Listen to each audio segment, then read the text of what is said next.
Agora vamos conversar com Aldo Batista Neto, especialista em gestão de crises e desastres, coronel da reserva do Corpo de Bombeiros Militar de Santa Catarina. Estamos entrando no ponto facultativo de carnaval. Claro, é ponto facultativo, então não é para todo mundo, mas muita gente vai pegar o carro, vai viajar, vai participar de festas. Então, vamos falar sobre segurança, que é o que interessa muito, para quem vai para a praia com esse calorão, para quem vai pegar a estrada com esse trânsito todo. Neto, bom dia, obrigado pela participação. Bom dia, Jorge Vitais. Eu gostaria de cumprimentar o amigo, cumprimentar a equipe técnica da Rádio Itaberá e de uma maneira especial a todos os ouvintes que nos acompanham nesta calorosa manhã de sexta-feira, véspera de feriado de carnaval. E fica os parabéns, Jorge, os cumprimentos à equipe da rádio por escolher um assunto, sempre tão importante, que é a segurança nesse período tão crítico. Nós temos umas combinações interessantes para esse carnaval, Jorge. Nós temos uma temperatura extrema, nós temos, olha, faz muito tempo que eu acho que nós não temos um carnaval sem chuva. Então as pessoas, sem sombra de dúvida, quem escolher ir para o litoral vai aproveitar bastante. A festa vai ser muito boa, só que com calor muito intenso, então a possibilidade das pessoas exagerarem ainda mais no álcool é muito grande, Jorge? E nós sabemos quanto isso é complexo, para essa época do ano. Já começou agora, hoje pela manhã, trânsito, a gente tem um gargalo imenso na BR-101, A gente fala muito da BR-470, que desemboca na 101 e está tudo parado. Hoje a gente consegue andar mais rapidamente em trechos duplicados da BR-470, chega na 101, parou tudo. Sim. Principalmente de quem vai do norte para o sul. É um trecho que tem até Florianópolis ali, entre Joinville e Florianópolis, que é de muito intenso movimento, pelo número de portos que tem nesse trecho, pelo número de praias atraentes que tem nessa região. E hoje de manhã já tombou um caminhão de combustíveis em Porto Belo e já fechou toda a rodovia no sentido sul, ou seja, sentido Florianópolis. Numa época tão crítica agora, Não, já é crítico numa sexta-feira, Numa véspera de carnaval, e isso vai replicar ainda mais no congestionamento para o início até final da noite. Sem sombra de dúvida, Nós temos desse trecho que tu falou, de Joinville a Florianópolis, mas uma parte mais crítica, Jorge, que vai exatamente aqui do elevado da ligação da 470 em direção a Navegantes, até mais ou menos Tijucas, ou até mais ou menos a entrada para a região de Bombinhas, ali na 101, perto do pedágio. Esse trecho é extremamente crítico. Ele combina uma procura pelas praias e mais as questões portuárias, mais um trânsito urbano, que se combina com o trânsito rodoviário. Então ele é extremamente desafiador, tanto é que se fala aí de um aporte de 1.200.000, 1.300.000, E agora o cara de veículos na via. E lembrando sempre que é exatamente o carnaval. Seria praticamente o último evento a qual a gente dá por encerrado o período de verão, Todas as operações voltadas para o verão e para o turismo de Santa Catarina vão praticamente até o carnaval. Então, imagina, com um tempo desse, a situação vai ficar extremamente caótica. Sem dúvida nenhuma. E as dicas quais são? Jorge, principalmente o seguinte, olha, calor intenso de uma forma com que faz muito tempo que a gente não experimenta, durante tanto tempo seguido. Tão longo, Tão longo, Então, assim, quem é que sofre principalmente? As duas pontas, as crianças e os idosos. Então, vamos bater de novo naquelas recomendações, Hidratação plena. Quem for para a praia, protetor solar. Nós estamos com inúmeros casos de queimadura de primeiro grau, que é essa queimadura clássica de radiação solar, e grande queimado. Nós estamos falando de pessoas com mais de 90% do corpo queimado. Então as pessoas não se iludam, é simples porque é primeiro grau, é simples porque só descamou a pele. Não, a reação fisiológica é tão grave quanto uma queimadura mais severa, afinal de contas é um grande queimado. Nós temos pessoas aí afastadas de escola, jovens afastados de escolas, pessoas afastadas do trabalho por causa da queimadura. Então, foi para o sol e promete um final de semana, um feriadão aí de bastante sol. Tá? Foi para o sol, protetor solar. E, por favor, as pessoas medirem o consumo de bebida alcoólica. Lembrando que o álcool acelera o metabolismo e acelera a necessidade de hidratação constante. Então, a bebida alcoólica acompanhada sempre de água. E, olha, os nossos eventos envolvendo afogamentos, tanto em região de rio como em região de praia, ele tem o álcool envolvido, a situação começa a ficar mais crítica a partir das 15, 16 horas. Então as pessoas, com muita atenção, vale muito bom senso nesse momento. Aí o nosso último grande feriado, a praia vai estar maravilhosa, cheia, Exato. mas vai estar maravilhosa. A previsão é de litoral cheio. Aquela bebidinha gelada, então muito bom senso nesse momento. E tem uma situação também que a gente tem que incluir, né, nesse período agora do carnaval, é de que nós temos mais turistas neste ano no litoral catarinense, né? Aumentou significativamente o número de voos que chegaram, o número de veículos de fora que entraram. Então, quer dizer, mais gente circulando nessas áreas aí que são os atrativos da nossa região. E lembrando sempre, e vale uma recomendação para quem pega o trânsito, que quando você tem essa chegada do turista, e o turista por meio rodoviário, em que ele próprio traz o seu veículo, aí nós estamos falando principalmente do turista do Mercosul, ele sabe de todas as belezas, ele sabe de todas as maravilhas, mas a ele não foi comentado, não foi contado nas agências que ele fez contato dessas questões envolvendo o trânsito. Então ele se depara com essas grandes filas sem compreender. Trechos em obra. Exato, sem compreender, sem saber como se comportar. E a gente sabe que o turista, a paciência dele também é diminuída, afinal de contas ele quer aproveitar ao máximo com tempo restrito. Então muito cuidado, né? As pessoas que vão pegar a rodovia nesse período, afinal de contas ele é desafiador para todo mundo. E para quem vai para o litoral, né, com o sentido de se refrescar e descansar, já que tem a oportunidade de poder usufruir desse ponto facultativo, quer dizer, um período mais longo na praia, os cuidados necessários também, porque sempre dá aquela impressão de que é a última vez. Né? O verão vai acabar, depois de março já o calor diminui, aí já vem o outono e tal. E muitas pessoas acabam meio que abusando, né? A gente viu recentemente, Neto, na TV, uma imagem que chamou muita atenção, que foi um adolescente que caiu no costão da praia. E a dificuldade toda que foi do resgate dessa pessoa no mar, num costão, nos perigos que tem, porque a onda bate na praia, a gente sabe da força que tem, né? A água nesse intuito, dos perigos que tem um costão, e para evitar e cuidar lugares assim, né? Pessoas que caem em cachoeiras. Até a cachoeira tem uma dica no final que nós vamos falar um pouquinho, que é a cabeça d'água, não?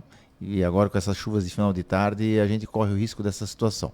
Mas você comentou da questão do costão, Jorge. Esse evento, né?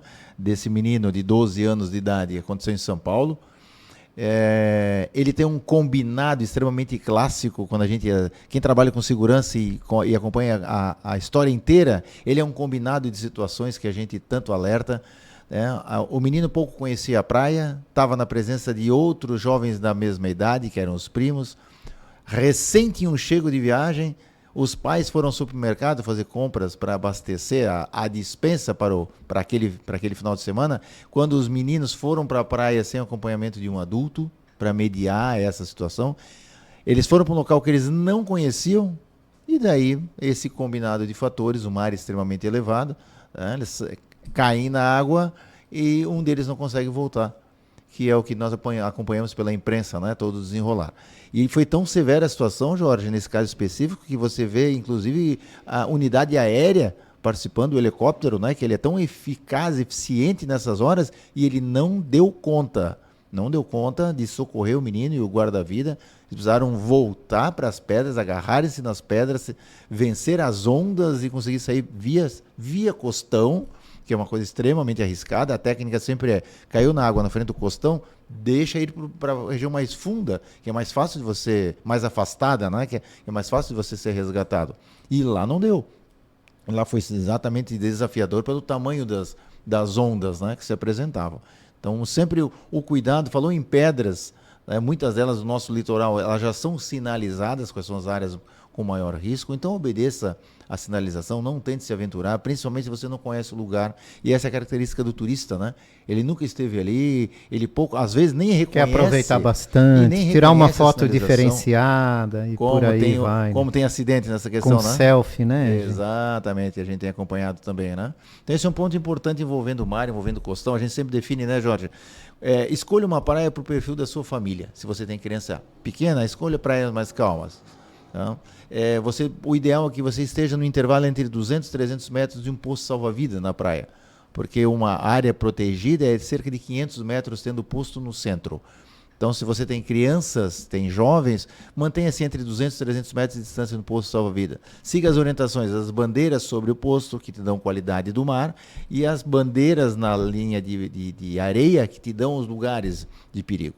Então, onde tem a bandeira vermelha, não entre, que ali tem uma área de repuxo, naquele ponto ali, né? Um larga-mar que se chama, né? Uma corrente de retorno. Então, não usa, tome banho afastado daquela bandeira. Caso você seja pego por uma corrente de retorno, a grande estratégia é nade paralelo à praia e não tentando vencer a corrente na tentativa de voltar para a praia. Ou seja, para o lado sempre. Pro lado, sempre nunca para frente. Lado paralelo à faixa de areia, nunca para frente. Esse é um ponto. E cuidado, né? Esse eu sempre vou bater porque eu atendi muitos casos com envolvimento de bebida alcoólica, Jorge. A bebida alcoólica embota a tua capacidade de raciocínio lógico. Você adquire uma coragem que não tinha, achando que dá conta, e não vai dar. Tá? Então, a partir das 15 horas para frente, se você fez ingestão de bebida alcoólica, não tente se aventurar ao mar, né?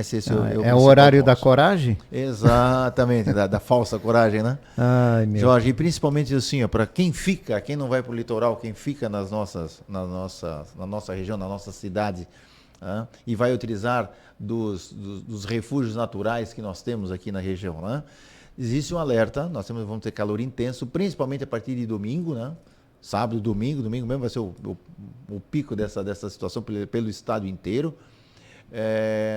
Todos os dias não está descartada a chuva forte no final do dia. Quando você está numa cachoeira, primeiro que você está num ambiente mais fechado de vegetação, tu não tem pleno visual do horizonte, somente o que você consegue enxergar para cima.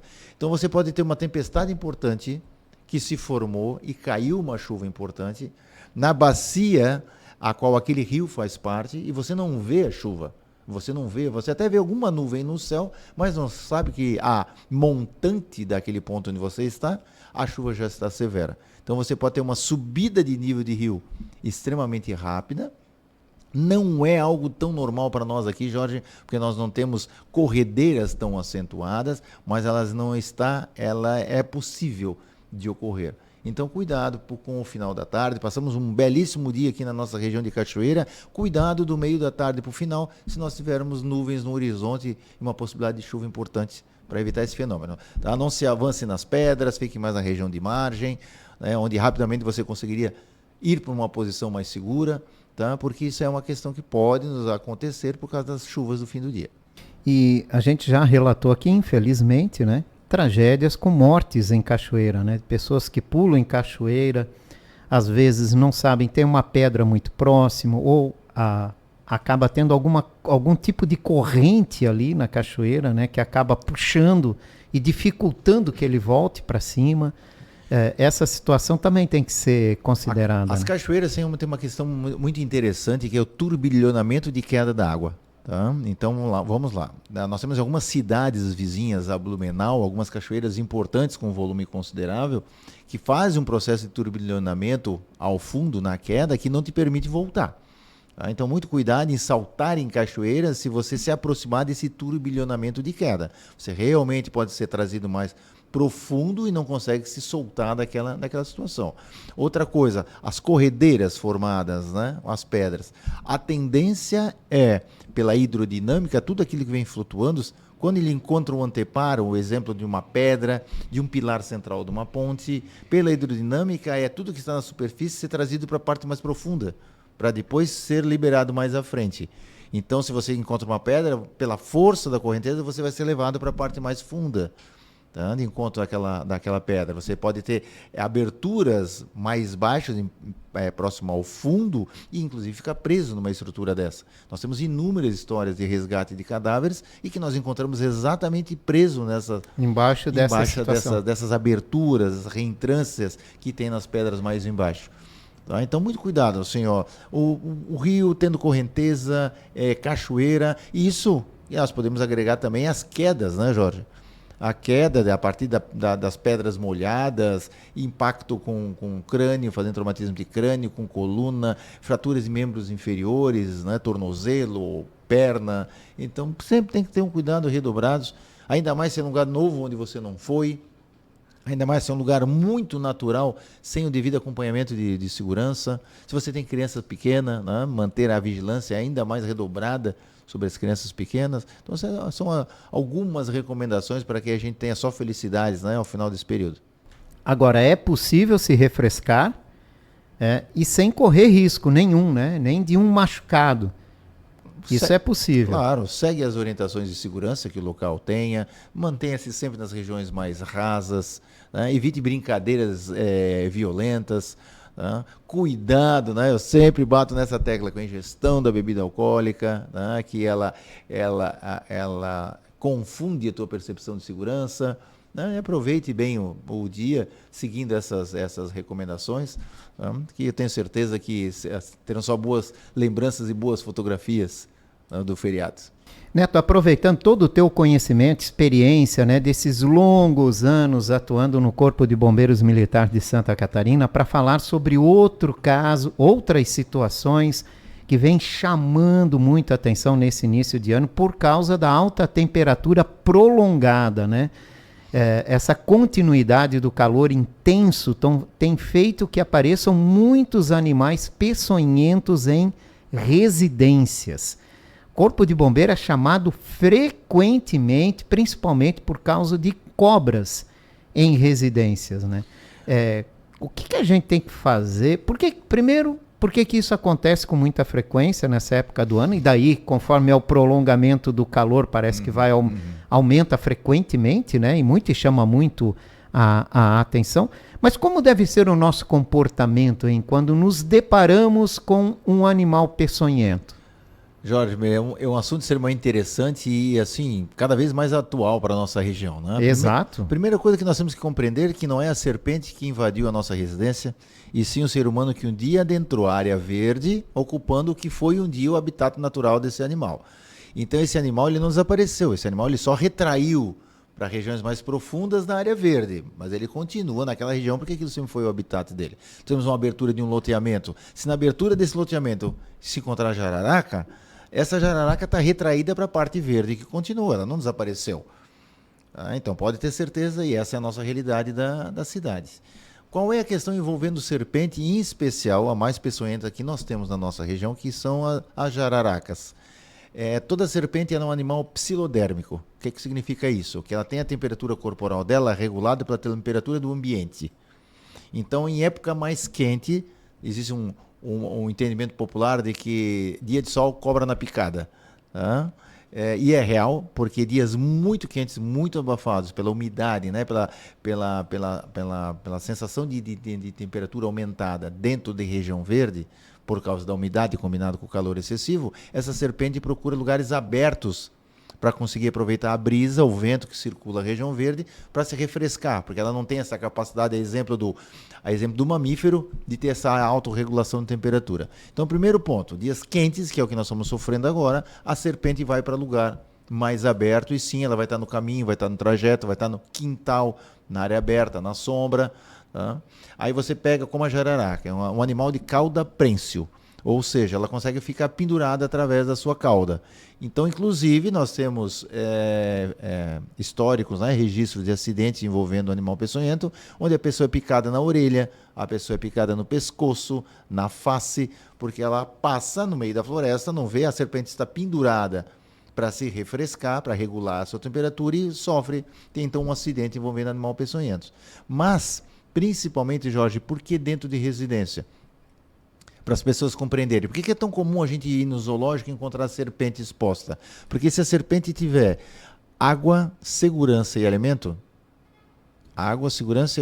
ela passa a vida inteira em 5 metros quadrados.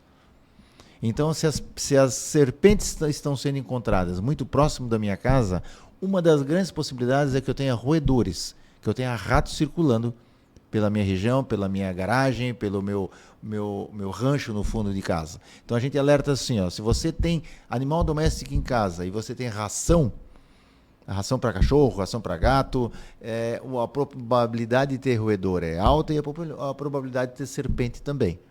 Então essa combinação de rato mais período quente, a possibilidade de você ter serpente no seu quintal é muito grande.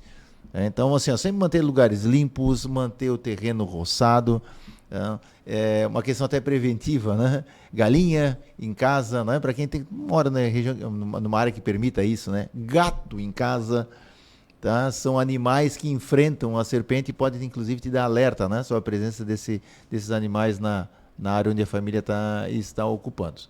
Tá? Então, manter terreno limpo para não ter rato, manter grama e vegetação cortada, para que a serpente não tenha proteção. Isso. Tá? Essa é uma realidade nossa. E ó, identificou, entrou em algum lugar, tem suspeita, identificou, telefone 193, Corpo de Bombeiros, solicita ajuda. Tá? O que o Corpo de Bombeiros faz? É interessante até que o nosso código é animal silvestre em perigo. Tá? Então ele vai lá, ele faz a captura do animal, existe, né, uma legislação que orienta isso. Nós não prendemos o animal, nós não levamos para outro lugar, esse animal é escolhido uma área verde e ele é solto novamente. Às vezes no mesmo bairro, um pouco mais distante, onde tem um habitat, né, mais adaptável àquela serpente. Não existe mais isso de prender serpente, guardar em algum lugar, levar para outro lugar, mandar para o Instituto Butantan, como nós fizemos durante muitos anos. Tá? Isso hoje é proibido pelo IBAMA. Tá? Mas essa intervenção com o animal, esse contato com o animal, você tem que ter um pouquinho de conhecimento para poder interagir. Não mate, né? Essa é essa recomendação, não tente matar o animal. Tá? Mantenha um ambiente fechado onde você vislumbrou a serpente e aciona o 193, o Corpo de Bombeiros. Deixa ela quietinha lá. Deixa lá, né? Lembrando que esses animais só atacam se eles se sentirem ameaçados. Tá? Então, não existe uma ação violenta da serpente contra o ser humano, somente se ele perceber que ele tem risco de vida. Tá? Então, se afasta do animal, não tente capturá-lo se você não tem essa habilidade. Porque eu vi na TV, eu vi como é que se faz. Não tenta fazer isso. Tá? E daí vale uma recomendação ou uma informação interessante, né?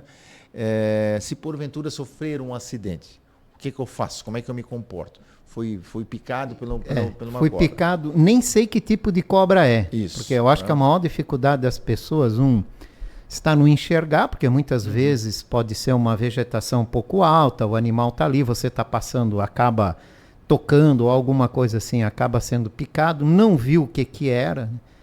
Às vezes nem cobra pode ser um escorpião, pode ser uma outra coisa. Qual é a recomendação?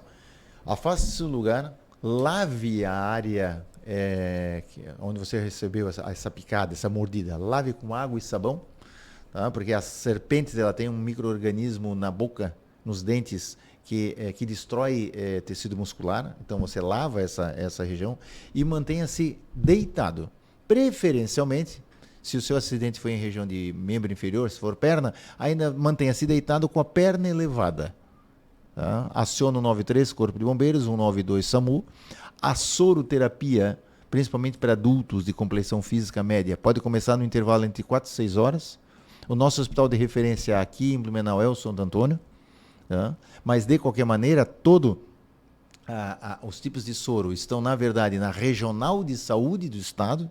Então, o hospital faz contato com o plantão da regional, Aí o plantão da regional leva a medicação até o hospital para o início do tratamento. Tá? Lembrando assim, ó, que para cada espécie de cobra existe um soro específico para cada espécie. Não existe mais um soro genérico. Durante muito tempo que tinha no Brasil era um soro genérico. Hoje não. O específico para aquela serpente. Então, numa janela de 4 a 6 horas, um adulto pode receber de forma segura a soroterapia caso tenha um acidente. Se eu não sei que tipo de serpente me picou, como é que fica a situação quando eu chegar no hospital, né, para fazer esse tratamento? Existem duas linhas de tratamento, o que a gente chama de tratamento sintomático e o assintomático. Então, todo conjunto de serpentes desenvolve um tipo de sintoma diferente. Quando a pessoa chega com uma sintomatologia ou passa a desenvolver uma sintomatologia, você já sabe qual a serpente apresenta o soro. Ah, certo. Tá? E o assintomático é exatamente com o registro do animal. Tá? Então, a possibilidade de capturar e levar o animal junto, bater uma foto do animal. Tá? O que a gente pede, né? Evite de abater o animal para levar uma parte do animal para reconhecimento. Né? Se isso ocorreu, se isso foi inevitável de ocorrer, então a cabeça do animal é que precisa seguir, pelo menos, porque é através da região da cabeça que se identifica preferencialmente o animal. Mas leva assim, ó, bate uma foto, tá? E leva esse registro para o profissional de saúde poder analisar, né? E ver que tipo de serpente é para fazer o tratamento. Então tá certo, né? Posso te contar uma historinha rapidinha? Fique à vontade. O meu nono, né? O Germaninho lá do Gasparinho, italiano, Nicoletti, a gente ia lá, então ele tinha um viveiro com galinheiro e ali tinha uma cobra rateira que a gente chamava. Eu era pequenininho, nós éramos pequenininhos, crianças, então para nós aquela cobra era gigante. E se a gente aprontasse alguma coisa, ele ameaçava de jogar a gente no viveiro com a cobra. Era uma cobra não venenosa, né? Que imagino eu, né? Não sei, da lembrança ali, da onde que a gente tem. É só a lembrança daquele viveiro com aquela cobra paradinha ali, sempre que a gente ia. Ela tá, por isso vive nos 5 metros que você falou, né? E ele dizia que ela evitava que gambás iam roubar os ovos da galinha. Então estava lá, quase que um animal de estimação, né? E que ameaçava as crianças, educava, servia como educação para as crianças da época. Com certeza, lá. Como uma rateira, né? Ela se alimentava do camundongo, que devia ir no milho do trato das galinhas. Aí você tinha um ambiente ali em equilíbrio, né? E todos os animais, né? E a gente ouvia falar, não, deixa ela lá porque ela ajuda. Tá certo, né? E era educado de forma rateira na casa do nono. Aldo Batista Neto, obrigado pela tua participação. Obrigado mais uma vez pela oportunidade, Jorge. E convido a todos que nos acompanharam nessa manhã a visitar o site www.actiogrd.com.br. Hoje uma empresa blumenauense que trabalha com gestão de riscos e desastres, podendo auxiliar aí a indústria, o comércio, em todo um trabalho preventivo para nós protegermos a nossa economia durante desastres na nossa região. Muito obrigado, um excelente final de semana, excelente carnaval a todos, Jorge. Grande abraço. Obrigado, Aldo Batista Neto, especialista em gestão de crises e desastres, coronel da reserva do Corpo de Bombeiros Militar de Santa Catarina.